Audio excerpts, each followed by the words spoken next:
आमदार देवेंद्र कोटे यांची तत्परता, कर्तव्यदक्षता आणि माननीय मुख्यमंत्र्यांचे प्रतिसाद यासाठी जाहीर आभार।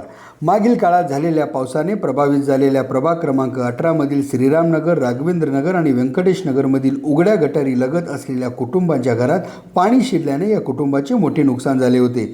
त्यावेळी शहर मध्यचे आमदार देवेंद्र कोटे यांनी मध्यरात्रीचे सुमारे 1 वाजले असतानाही बचाव कार्यासाठी तत्परता दाखवत मध्यपूर्व मंडलचे अध्यक्ष अक्षय अंजिखाने व सोशल मीडिया प्रमुख अंबादासजी सकीनाल यांच्या सहभागामुळे या कुटुंबाचे होणारे अधिकचे नुकसान टाळण्यात यश आले।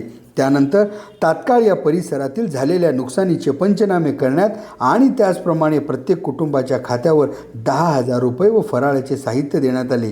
या कामी आमदार देवेंद्र दादांच्या या तत्परतेला आणि कर्तव्यदक्षतेला माननीय मुख्यमंत्री तसेच माननीय पालकमंत्री यांनी दिलेल्या प्रतिसादामुळे दुःख आणि संकटाचा सामना करणाऱ्या या कुटुंबांना आशेचा किरण दिसल्याने त्यांच्या चेहऱ्यावर आनंद झळकल्याचे जाणवत होते। याकरिता भाजप ओबीसी मोर्चाचे शहराध्यक्ष विजय महिंद्रकर यांच्या वतीने माननीय मुख्यमंत्री देवेंद्रजी फडणवीस, माननीय पालकमंत्री जयकुमार गोरे आणि आमदार देवेंद्र कोटे यांचे आभार व्यक्त करण्यात आले। तसेच संकट काळात करण्यात आलेली ही मदत केवळ आर्थिक न राहता या कुटुंबाच्या मनात विश्वास आणि आत्मबल निर्माण करणारी ठरली असल्याच्या भावनाही यावेळी व्यक्त करण्यात येत होत्या।